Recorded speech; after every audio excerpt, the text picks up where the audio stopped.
So welcome to everyone here and around the world. This evening we're going to speak about Yaakov Avinu, the third of the patriarchs, the one that we're reading about now in the coming weeks, beginning from this week at Parashat Vayetze.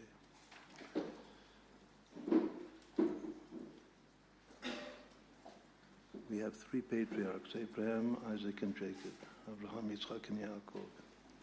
Each one has his particular spiritual, emotional attribute. Abraham is a love, chesed, loving kindness. Yitzhak is fear, yira, fear of Hashem.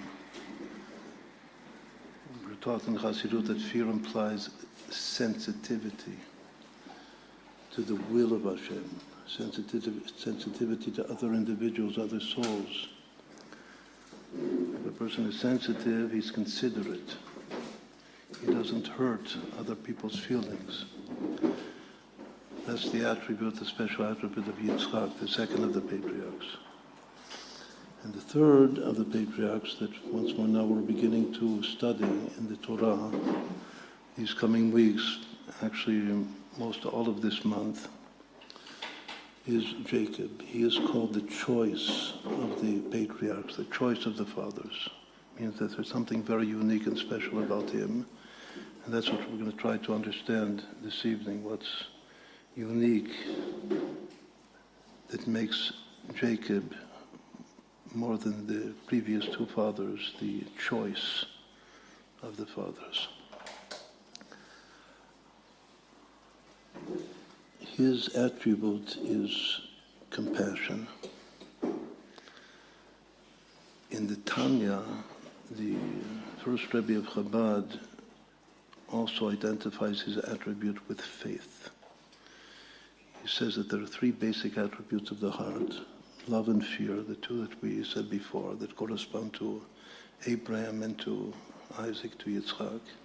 And for the third, instead of saying, as usually is explained, compassion or mercy, rachamim, he says that the third is emunah.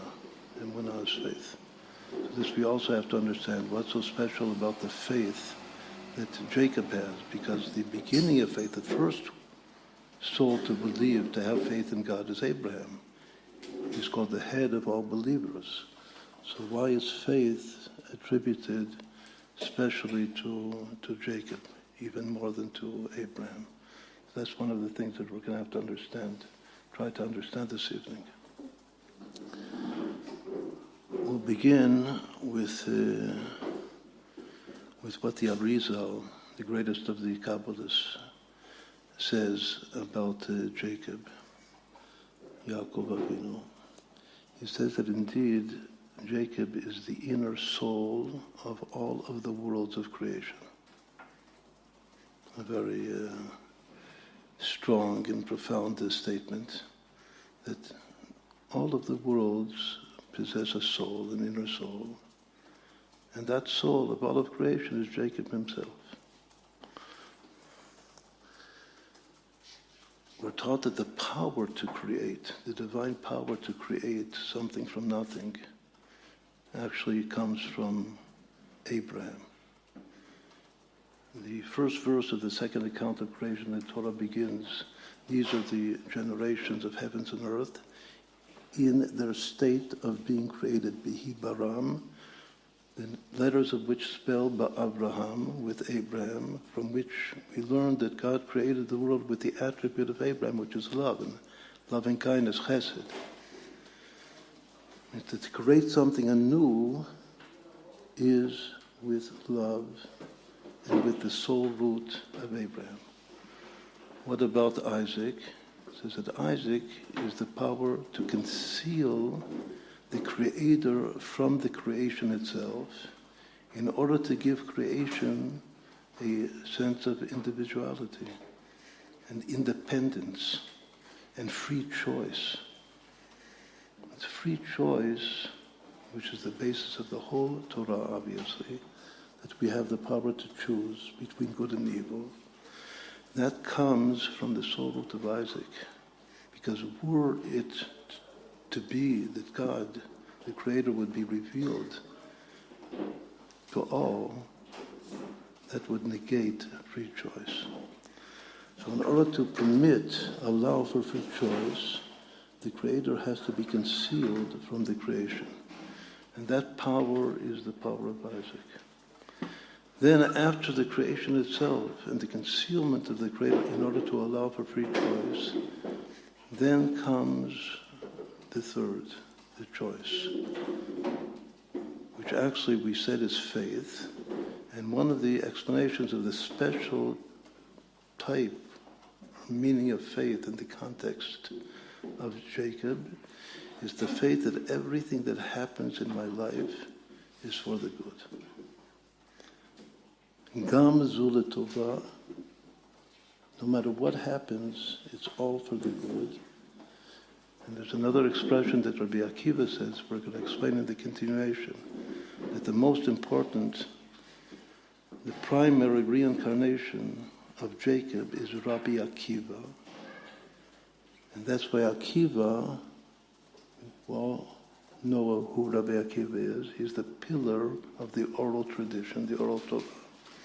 Just like Moses is the pillar of the written Torah. And Akiva, his name Akiva, is actually the same letter. It's a permutation of the letters of Yaakov, of Jacob, with an additional aleph, which is called the Kolel.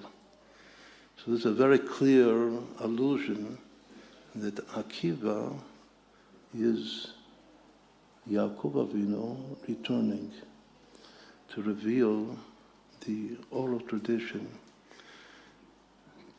that connects with the written tradition that we were given by Moses. Rabbi Akiva said, Kol ma da'avid rachmanu l'tav avid.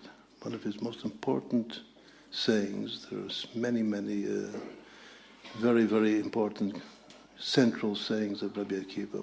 Maybe the one that we know best is V'ahavta l'reacha kamocha, that love your fellow as yourself, is the klal, the great principle of the whole Torah. But another very, very important statement that we have from Rabbi Akiva is Kol ma da'avid rachmanu l'tav avid. Whatever God does is for the good. His own Rabbi Akiva's Rabbi was Nachum ish Gamzu, that he said, Gamzu l'tova, everything is for the good. So that very strong faith and conviction that everything that happens, even if it appears at first sight not to be so good, but deep down it's really for the good, and it will become revealed. And the more that I am strong in my faith right now that it's for the good, the sooner and the greater it will become revealed that it is the very best thing that God could have done for me and for us.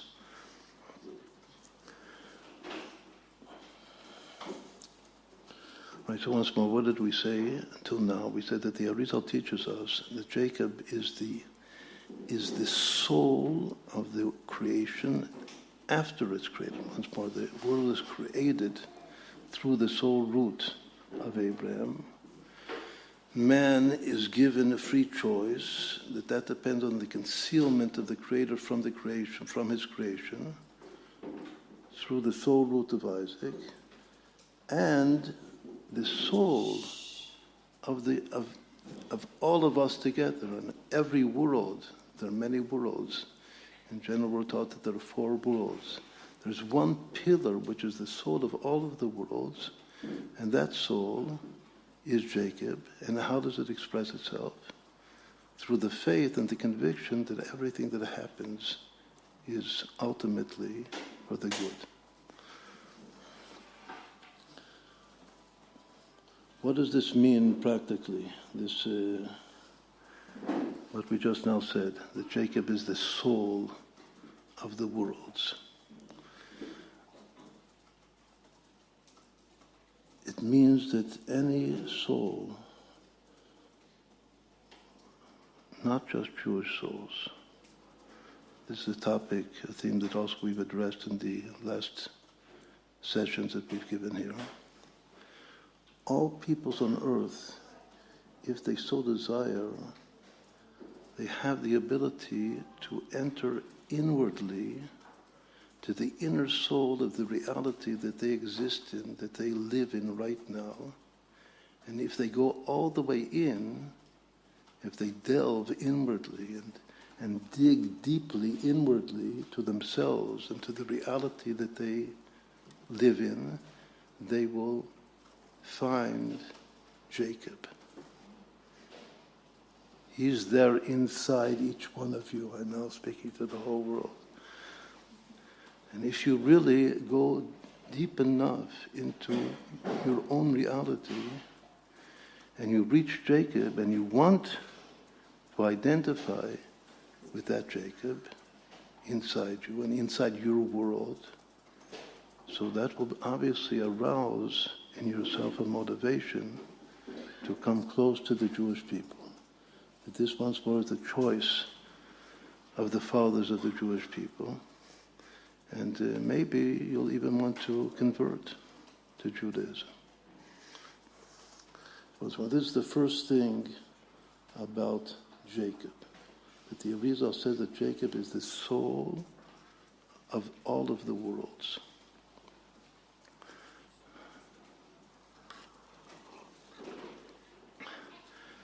Now what we're going to do, we're going to try to meditate upon 10 or 11 different unique properties about Jacob and see how they correspond to the basic tree of life of Kabbalah, which are called the Sfirot, the divine lights and channels through which God creates the world and continuously creates the world and continually does good things for all of his creations.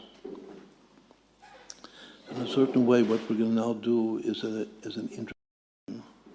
introductory meditation to Kabbalah and Hasidut in general, because we're going to go through all of the Sfirot and see how each one has some unique connection to Jacob. And while we're going to do this, we're going to also reveal some more things about the reincarnations of Jacob. One important thing to begin with is that Jacob was a twin. He had a twin brother, and his twin brother Esau, just like Jacob is very, very righteous, so his twin brother was just the opposite. And in the soul, these two twins, they very often represent and symbolize the two inclinations that everyone has in his heart, the good, positive inclination to do good to everyone, to be compassionate, merciful to everyone, and the negative inclination, which is the inclination which is just selfish, egocentric, desiring to rule over other people, which is Esau. So these two brothers are in conflict. But ultimately, when Mashiach is going to come very soon, so there has to be peace. There has to be some rectification between these two brothers. Once more, so the choice father is the one that has the wicked twin brother. That in itself is a very amazing statement. That the choiceness, the uniqueness, the greatness is that you have this twin brother who is the very epitome of your antithesis, and you're in continual conflict with him. And that's what makes you the choice of the fathers. So once more, just as these are the two inclinations of creation, so as we said before, if Jacob is the inner soul of all of reality and the inner soul of your particular world that you're living in, so the choice that you have is either to delve deeply into your pnimiyut, your inner dimension, and reach Jacob, or to suffice with the external manifestation of your self-consciousness And there you will meet his twin brother, Esau. And this is your choice. These are the two sons of Yitzhak. Yitzhak is the father. We identified Yitzhak with the power of free choice. And the free choice is actually between his two twin sons, Yaakov and Esau. The highest of the 10 sefirot is called the Keter, the crown. And it corresponds in the soul, as all of the sefirot, all the channels of creation, the lights of creation, correspond to properties in the soul, because man was created in the image of God. The crown is all of the super intellectual or rational properties of the soul, which in general are divided into three, which are faith that we just mentioned before, and pleasure and will.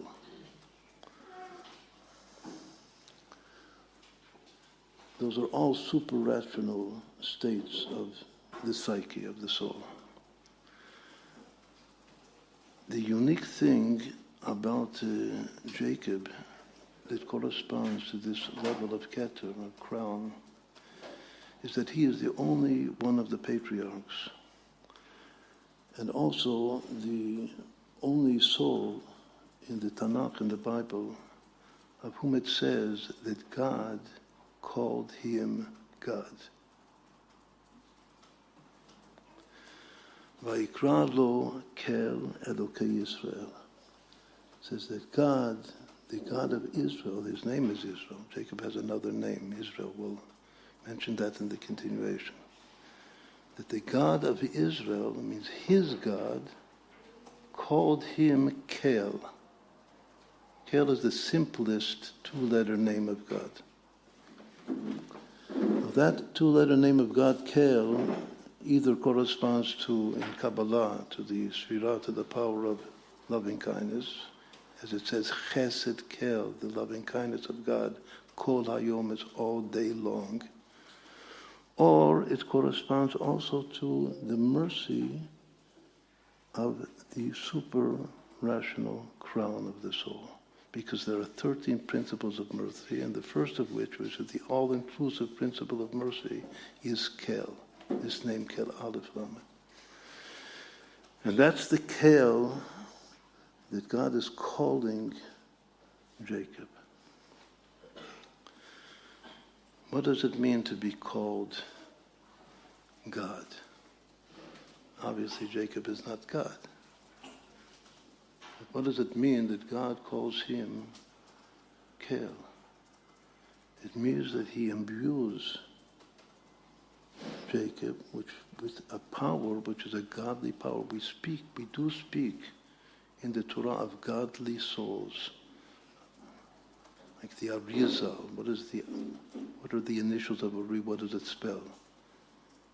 It's not from the Bible. Much later, just 500 years ago. The Arizal stands for Ha-Eloki Rabbeinu Yitzhak, the divine soul, the divine person, our master Yitzhak. That was his proper name. So we do speak of divine souls. Every Jew has a divine soul. But that the soul should be revealed, totally revealed, and that we experience divinity in a great, great tzaddik, that's something which is unique. So when God calls Jacob Kel, what he is actually saying is that by connecting to Jacob, to this tzaddik, which is an all-inclusive soul, neshama klalit, one is able to experience through him divinity. So not that he is actually God, but that one can experience divinity, like see godliness through the soul of Jacob. Actually, it says that the soul of Jacob is the most all-inclusive soul of all of the souls, and that his picture, so to speak, is engraved on the throne of glory of God. as the ultimate, all-inclusive soul of souls. So once more, this property that Jacob reflects divinity, that's his crown. So once more, in a certain sense, Jacob, that soul, reflects to whoever envisions him and comes close to him. As we said before, delves deeply into himself and meets Jacob, he experiences divinity. What is the next property?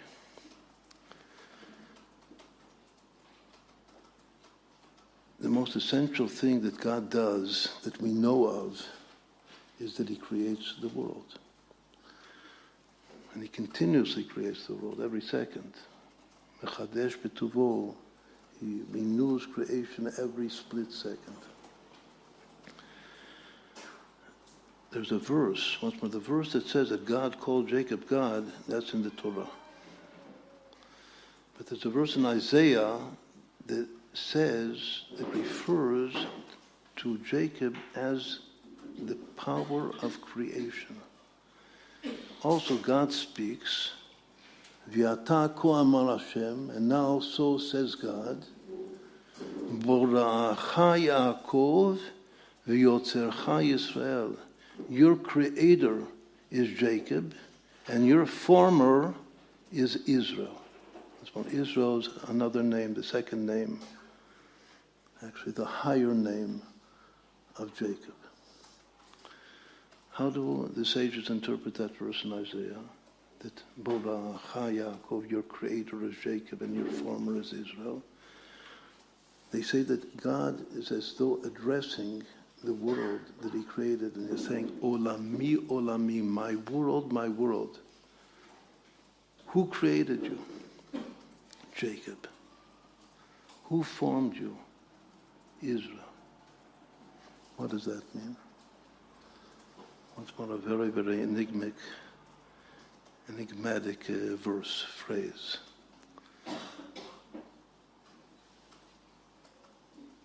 To create in Hebrew means also to heal. Bara is bari, to be healthy and sound, strong and sound, is bari. The Arizal himself says that there is the initial creation ex nihilo, but then at the beginning of creation, there was a catastrophe that took place in accordance with the will and the plan of God, which is called the Shirat HaKelim, the breaking of the vessels, in a primordial world which is referred to as the world of chaos. And the world that we live in, which is called the world whose soul is Jacob, that we just mentioned in the beginning, is the world of tikkun, of rectification.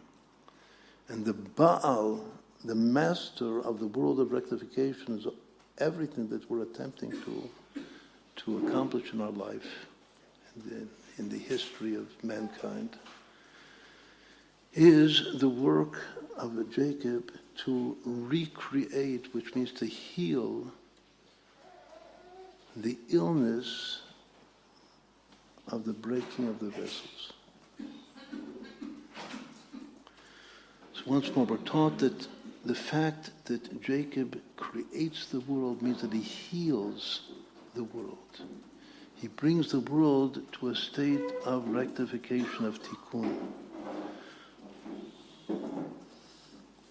Where does that come from? From what power in the soul does that come from? It comes from the power of wisdom. Because the verse says, we read in Psalms, how many and great are your deeds, your workings, God. Kulam b'chokhmah asita, all of them are done and created and rectified through the means of the power of wisdom. Why is the power of wisdom the secret of rectification and the power of rectification? Because true wisdom is to experience selflessness. As we said before, what is Esau, the twin brother, the evil twin brother of Jacob, what does he represent in the soul?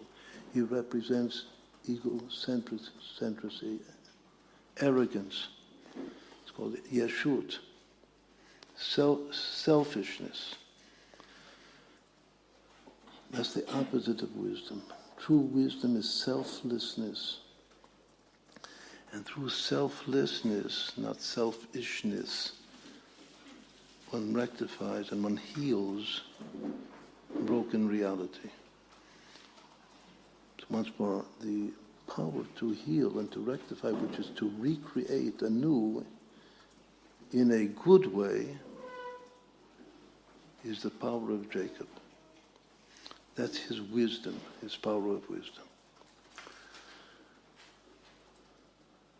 The next sphira is the power of understanding. Understanding in Kabbalah and the Zohar and throughout Kabbalah and Chassidut is often referred to as the world to come, or an alternate phrase for the world to come is the Garden of Eden, Gan Eden.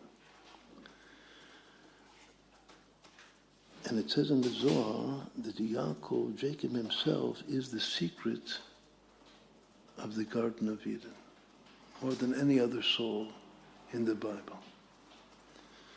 Just this last Shabbat, yesterday, in the Torah, we read about Jacob coming and receiving the blessings from his father, Yitzhak, Isaac. And Isaac thought that it was Esau. But one of the reasons that he was suspicious that perhaps because of the way that he talked, that perhaps this is not Esau, maybe it's a Jacob. But one of the things that gave him inspiration and desire and love to bless this child of his who is now standing before him is that when Jacob entered the room, he experienced an experience of the Garden of Eden, as though the Garden of Eden came, and the odor, the smell that he smelled was Reach Gan Eden, that's the phrase. The odor, the fragrance of the Garden of Eden.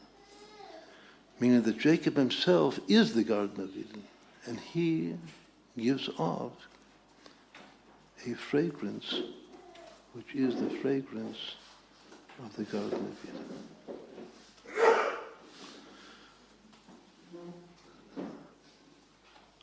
How much does that phrase equal in Gematria? It's a very beautiful, important phrase of the sages. The fragrance of the Garden of Eden, Reach Gan Eden, equals 395, which is the same as Neshama, soul. In Kabbalah, the word Neshama, if it's made to correspond to one of the Sfirot, one of the divine channels and lights, corresponds to Bina, to Ima, to the world to come.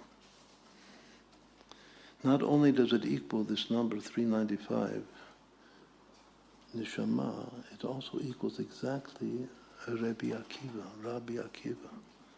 We said before that the primary reincarnation of Jacob is Rabbi Akiva.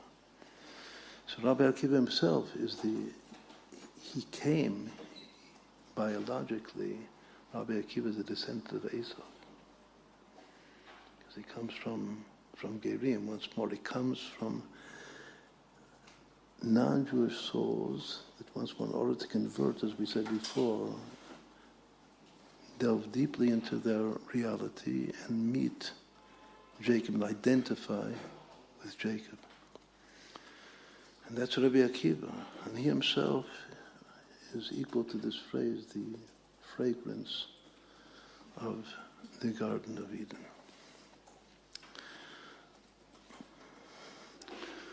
Right, so now we did the first three, the higher three of the Sfirot, of the divine channels of creation and the divine attributes of the soul. Very often there's an 11th, which is actually the fourth, because the reflection of the superconscious crown in the consciousness itself is called da'at. Da'at is knowledge, or the power of connection, the power of concentration in the soul. Yaakov, Jacob, is very unique in relation to da'at, because it says that his da'at is actually his own soul. In general, he is tiferet, he is beauty. We're going to reach that. The sfirot are organized in accordance with the pattern or the diagram, which is referred to as the tree of life diagram, that has 3 axes to it: right, left, and middle. And Yaakov, what's special about Yaakov is he is the middle axis. The middle's like synthesis, like in philosophy would speak of thesis and antithesis, and synthesis. The power of synthesis is the middle axis of the sfirot. It begins with Keter, and then it reflects. Keter reflects in Da'at. Keter, the crown, reflects in knowledge. Knowing is also like marital relation is referred to as knowing in the Torah. Unification, the power of unification, to unify with another soul. Then the next point was Sfirah. In the middle axis, the middle line is beauty, which is the normal attribute that corresponds to Jacob. Then comes foundation, which corresponds to his son Joseph. And finally comes Malchut, kingdom, which corresponds to King David. That's the middle axis. Now, the soul of Tiferet, of beauty, is Da'at. So actually, Da'at is Jacob's own soul. Jacob is the soul of reality. Now we understand another thing about soul. Soul is the middle point. The middle point of the middle axis. The middle of the middle. But that soul itself has a soul. What is the soul of the soul? So in souls in the Torah, the soul of Jacob is Moses, Moshe Rabbeinu. Moshe Rabbeinu gives us the Torah, which is referred to as the tree of life. Moshe Rabbeinu is the all-inclusive da'at, ability to know God. That's what the Torah is. It's the power, the ability of the soul to know, which means to connect, to unify with the Creator. That's the Torah. The very first word of the Torah is Bereshis, in the beginning. And it doesn't say in the beginning of what? It's in the construct, grammatically it's in the construct form, and it should be in the beginning of something, in the beginning of the world, in the beginning of creation, the beginning of all. God created the heavens and the earth. But it doesn't say in the beginning, it's just in the beginning. In English it makes sense. But in Hebrew, it's problematic, the word Bereshit. Because grammatically, there should be another word that says, in the beginning of what?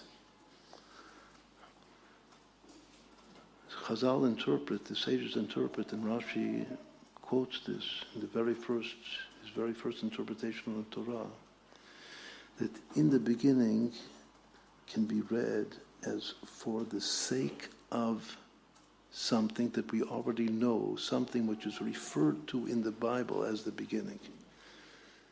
And he brings 2 things that are referred to in the Bible as the beginning, which is one is the Torah, that is referred to as Reshit Darko, the beginning of the way of God. And the other is Israel, which is referred to as the beginning of the produce of God, Reshit Vuato. So Rashi says that the very first word of the Torah, of the Bible, can be understood to say, to teach us for what purpose and what reason the world was created, for the purpose of the Torah and for the purpose of Israel. Now Israel is the whole people of Israel, but in particular Israel is the soul that we're now discussing and contemplating, the soul of Jacob. How do those two go together? Just as we said before. The Torah, which is Zichrut Torat Moshe Avdi, remember and know and connect to the Torah of Moses, my servant, is the inner soul of Jacob himself. So the Torah is the soul of Israel, and the Israel is the soul of the world.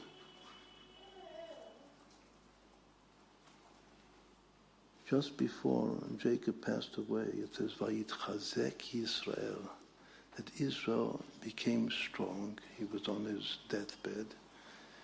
As we'll see in the continuation, we're taught that Jacob doesn't die. Nonetheless, according to the simple reading, he's on his deathbed. And it says, Vayetze, that he became strong. And he sat on the bed. How does the Arizal interpret that? That he became strong. He elevated himself, his soul, to his own soul root. Whereas he is the all-inclusive soul of all of the souls. But he himself has a soul root. And that soul root is Moses. And Moses equals, also a gematria that the Arizal teaches us, equals chazak, chazak, chazak, strong, strong, strong. So when it says that he became strong, it means that he lifted himself, he elevated himself to his own root, which is Moses, which in the Sfirot, in the divine channels, it means that he accomplished the elevation of Tiferet of beauty to Da'at. From beauty to knowledge. Once more, knowledge is connection, unification, conscious unification with God. So that's the Da'at, the special Da'at of Yaakov Avinu. The next one is Chesed. Chesed is loving kindness. Once more, loving kindness in general is an attribute of Abraham, but Jacob also has something unique about loving kindness that even Abraham doesn't have. The three patriarchs, one of the things we're taught in the Zohar about the three patriarchs is that they rectified, all three of them were involved and devoted themselves throughout their lifetime to rectify the primordial sin of Adam. Now we know that the primordial sin of Adam is simply eating from the forbidden fruit. But the sages, in understanding in depth what that sin really means, find three elements within that primordial sin which correspond to the three most severe offenses and crimes and transgressions in the Torah, which are idolatry and murder and adultery. Meaning that there was an element in the primordial sin of Adam, an element of idolatry, means that he didn't believe in the Creator, and he worshipped idols whilst he ate from the forbidden fruit. And there was an element of murder. The first murderer was his son, Cain, that killed his brother, Abel. But there was already an element of murder in the primordial sin. And there was also an element of adultery, of sexual perversion in the primordial sin. So because the primordial sin had three elements of the three most severe offenses in the Torah, the three offenses that one is instructed to give up his life and not to transgress. Better to die and not transgress one of these three. Only three. These are the only three. That it's better to die and not transgress. So the three patriarchs had to come to correct and rectify those three offenses, those three elements that existed in the primordial sin. Now it's very clear which patriarch corrected which. Well, this comes from the Zohar, and explained in depth in the writings of the Arizal, that Abraham, he was the first to break the idols of his own father, Terach. And his whole life was devoted to teaching monotheism and to negating idolatry. So it's very, very clear that Abraham came to rectify the element of idolatry in the primordial sin of Adam. Isaac, Yitzhak loved his son Esau, who was a archetypal murderer in the Torah. What does that mean? It means that his purpose was to rectify murder. The person who is responsible that there should not be murder in a society is the king of the society. That's why we're taught that kingdom comes from Yitzhak. Yitzhak is Gevurah, is might. But that's the origin of kingdom, because the prime of this, the Rambam, Maimonides explains in Halakha that the primary function of the king is to make sure that there is no murder in his kingdom, in society. So once more, Isaac, it says, he rectifies the element of murder in the primordial sin of Adam. So now we come to Jacob, our choice father of the patriarchs. He rectifies adultery, sexual perversion. He is the only one, as we'll explain in the continuation, whose bed is complete.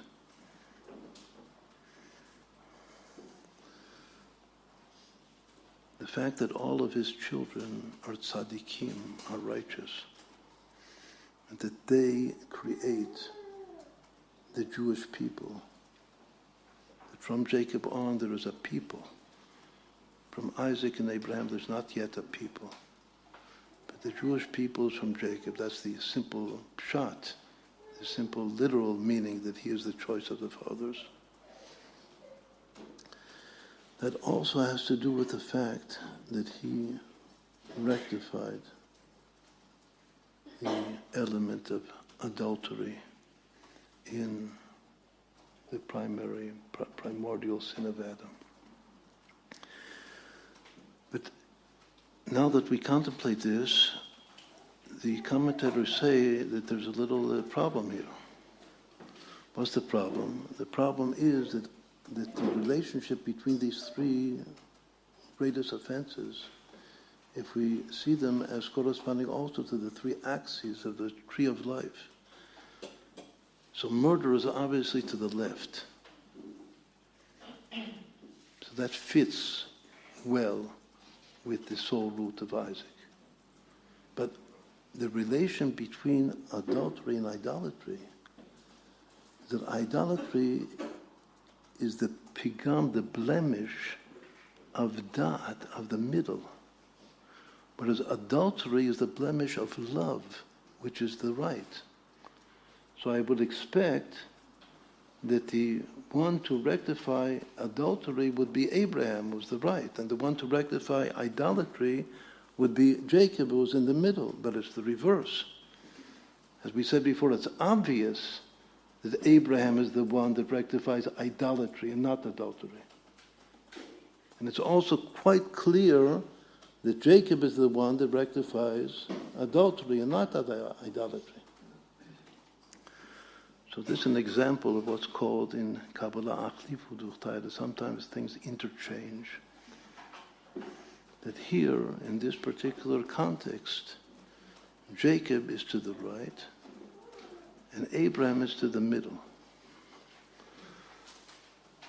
As now we're discussing, we're contemplating a whole, called Partzuf, a whole persona of all of the 10 sfirot, of the 11 sfirot, in Jacob himself. This is his rectification of love. how do I also see that Jacob has some very special love that the two previous patriarchs do not yet have so much as he has. Also love for his wife. Jacob is the one soul, the primary soul in the whole Bible that falls in love at first sight with Rachel. And the love is tremendous. It gives him the motivation, the power to work 7 years and another 7 years. The hardest labor conceivable. Abraham is the pillar of love, but it doesn't say in the Bible explicitly that he loved his wife. It's obvious, but it doesn't say so. When Yitzhak, Isaac, married his wife Rivka, it says that he loved her. But Jacob, it says over and over again, several times, how great was his love for Rachel. So this is also something unique about Jacob, which is unique about his power of love. And his power of love is itself his ability, his power of holy, of sacred love, is his ability to rectify the element of adultery in the primordial sin of Adam. So that's all the chesed, the love, the very unique love of Jacob. The next is Gvura. Gvura must come from his father. It's something in him, but it comes from the level of his father, Isaac, who is might. Gvura is might. But it also means fear or awe.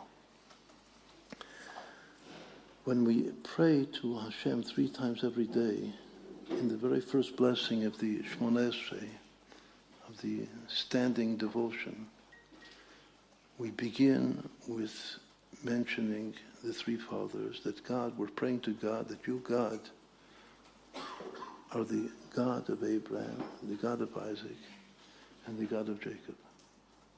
And immediately after saying that we're praying to the God of Abraham and the God of Isaac and the God of Jacob, we say that God is great and mighty and awesome.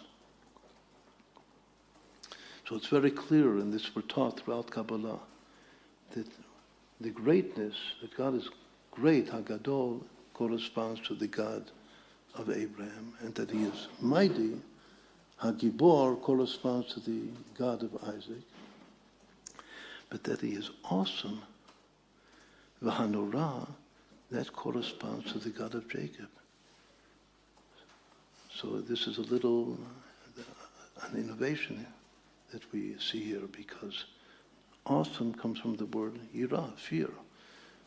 And I would normally identify fear with Isaac, not with Jacob.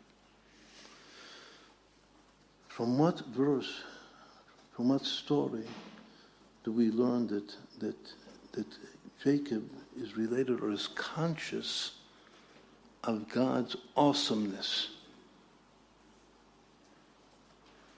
We learn it from the Torah reading of today, which is the first portion of Parashat Vayetze.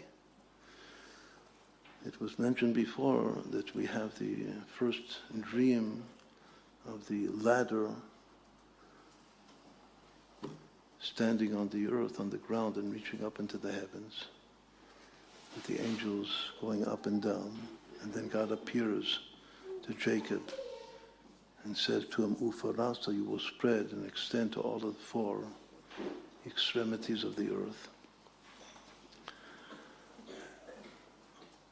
When Jacob woke up, it says that he experienced fear, and he said, how awesome is this place? This is the gate to heaven. This is the place that God's home will be built. That's today's Torah reading. The Baal Shem Tov takes this verse and understands that here is the greatest, deepest, and all-inclusive teachings in our service of Hashem. And he gives it a name to this teaching, and the teaching is called Yichud Yir'ah Norah, the unification of fear and awesomeness. Because the verse reads that he was afraid, and he said, how awesome is this place. And because of that word, how awesome is this place, that's why 3 times every day, at least 3 times every day, we refer to God as awesome in correspondence to the God of Jacob. Because he, once more, to create the unification is actually done. That's his own soul. But the unification that he experiences is between fear, his own fear, which he gets from his father, but his special, unique experience of awesomeness, of Norah. Just to explain as simply as we can, there's a very, very profound teaching of the Baal Shem Tov, this Yichud Yir'ah Norah. But the simple explanation is that he was able to unify this subjective experience of fear with the objective presence of God's awesomeness in reality. It's more. Jacob has to do with unification. And one of the deepest states of unification is to be able to unify the subject with the object. Awesomeness is God is awesome. That's an objective state. Fear is I'm afraid. That's a subjective experience. The fear, my subjective experience, unifying with the objective awesomeness of God, that's what the Baal Shem Tov calls Yichud, Yir'ah. And it says that if a person, every person, that we're all children of Jacob, if we're able to affect this unification of fear with awesomeness, that is the way that we elevate all of the sparks, of the fallen sparks of reality, through this unification. One might think that to unify the subject and the object is maybe through love or through some other of the attributes of the emotions of the heart. But no, the essential unification of the subject and the object is the unification of the middle, which is taking from his father the left, taking his fear and unifying it with the absolute awesomeness of the infinite one, blessed be. Awesomeness is an experience of infinity. All right, nonetheless, since this is all based on fear, this is the fear, the epitome of fear of the left, of Gvurah, of Jacob himself.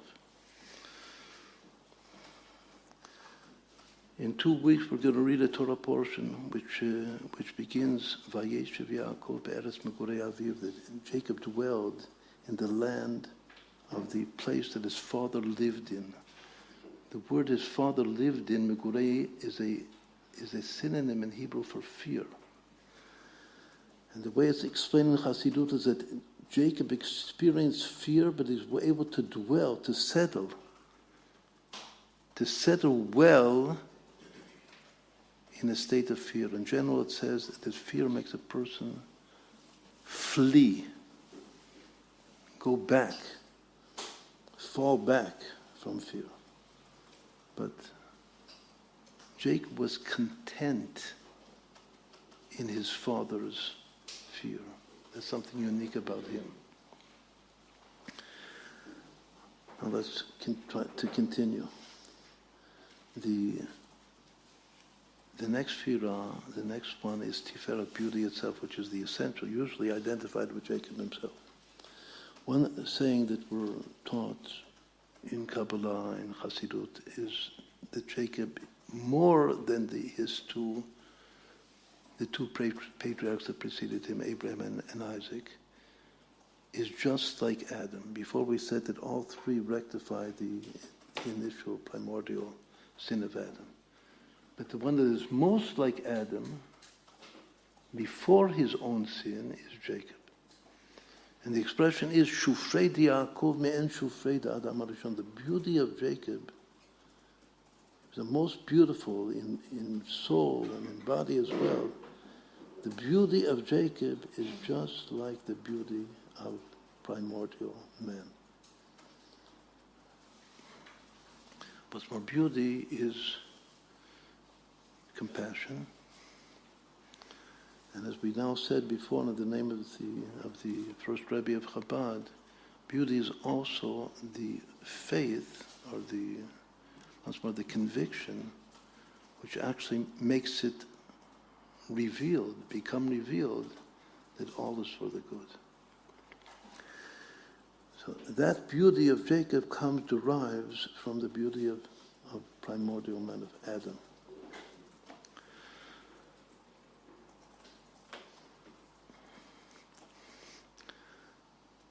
The next Sfirah is Netzach. Netzach means victory. It also means eternity, like eternal life.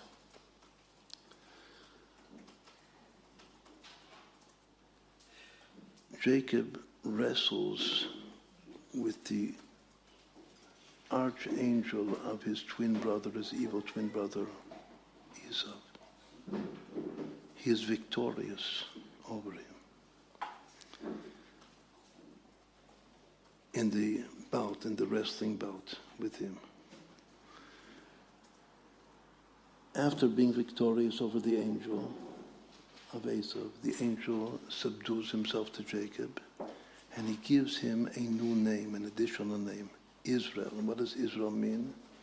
Israel means that you have shown yourself powerful to overcome man and even spiritual beings, angels. You have been victorious, and this is the meaning, the literal meaning of the name Israel, that you have been victorious over man and angels. So that's why this name, even though it has many, many deep meanings, Israel, but the simple literal meaning of Israel has to do with the Sfirah of Netzach, special name that is given to Jacob, because he has been victorious over man and over angels. There's a phrase, Netzach Yisrael. Actually, B'Hashgacha Pratit, we're sitting right there. That Netzach Yisrael is called the victory of Israel. That's more a phrase that Shmuel says, Samuel says. So Netzach Yisrael is the most important, maybe, idiom that unites a Sfirah with Israel. Netzach Yisrael. The eternity of Israel. Also, Jacob, it says, he lives on eternally. Something that is not said about the previous two patriarchs. Yaakov lo met, which also is a unique property of Netzach. The next property that Jacob has, a unique property, is Hod, thanksgiving, whose inner experience is sincerity, tamimut. Just as Moses is given in the Torah one attribute, his primary attribute, which is humility, that the man Moses was more humble than all men on earth, so Jacob, his outer manifestation, once more, Jacob is the outer manifestation of Moses, who himself is the inner soul of all of reality. He is also just given one attribute when he was young, a young boy. He's Ish Tam, Yaakov Ish Tam. He's a sincere, simple man. That unique thing about Jacob, that he's a sincere, simple Jew. That's his Hod. The word Hod is the root of the word Jew, Yehudi, which is because of the sincerity and the simpleness of walking purely and sincerely with God. And studying Torah, there it's in the context of his Torah learning. He was sincere. And he did it when you're sincere, you do it with all of your heart. The next Firah is Yesod. Yesod is foundation.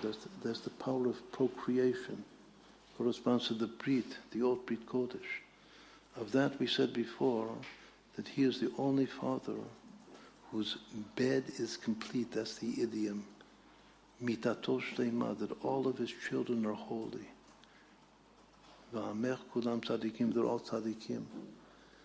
He perfected his power of procreation. This also has to do with his love. That he was the one that rectified the element of adultery in the primordial sin. But love is chesed. The power of procreation is the Sfirah of Yesod. The last is actually, could very well have been the first to explain, because it has to do with the pshat, with the simple literal meaning of his name, Jacob. The name that was given after he won the wrestling bout with the angel of Esau is Israel, which from used to spell Li Rosh, I have a head. I'm on the head, I'm on the top. I've won the battle. What about his initial name, which remains even after he was given the name Israel? The initial name remains, Yaakov. What does that mean? Yaakov comes from the word heel, the very opposite of the head. Israel comes from head. And Yaakov is the heel. Why is he called heel? He's called heel because when he was born, just as in often is the case, the experience or what you envision, what you see when a baby is born, that's the name, that inspiration of what you see, what the parents see,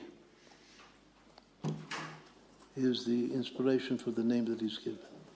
How was he born? The Torah says that he was born holding on to the heel of his twin brother, Esau. What does that imply? Why was he taking hold of the heel? So one interpretation that Chazal say is that because he was from the first drop of semen, and he said, I should have been born first. I should be the firstborn, the Bechor. So he's trying to prevent Esau from exiting the womb first, and thereby he becoming the firstborn.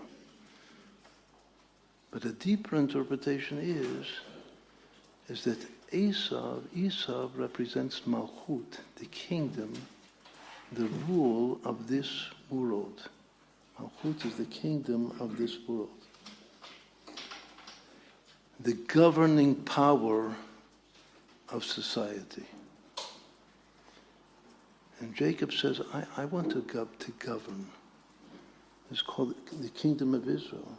But I know that this was already decided while the two twins were in the womb, that my brother, who for the time being is a wicked brother, he's going to be the first one to rule. But I'm taking hold of his heel, means that the first possible opportunity and moment to take over his malchut, I'm going to take advantage of that. And it's that the fact that he took hold of his brother's heel was a sign of what in the future will be, that at the end, the heel's the end, at the end of the malchut harisha'ah, of the evil kingdom of Esau, Jacob, which is the good, holy kingdom of Israel, will take over.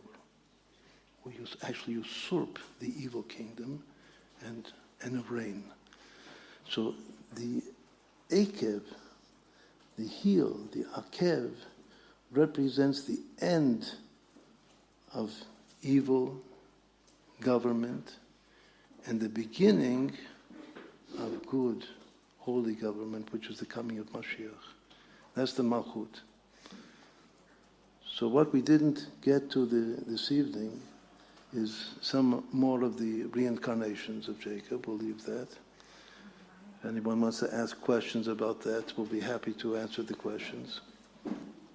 We'll just say that after Rabbi Akiva, the next reincarnation is Rabbeinu HaKadosh, whose best friend was the emperor, the Caesar of Rome, who was the reincarnation of Esau. And that Caesar of Rome converted in secrecy. He converted to Judaism, Antoninus. And that represents the ultimate, as we said in the beginning, the ultimate rectification, which has to do with the heel of Jacob, that at the end, he's going to influence his evil twin brother to reunite and to convert. He's the emperor of Rome, to convert to Judaism. With this, we'll complete, and now we can take questions.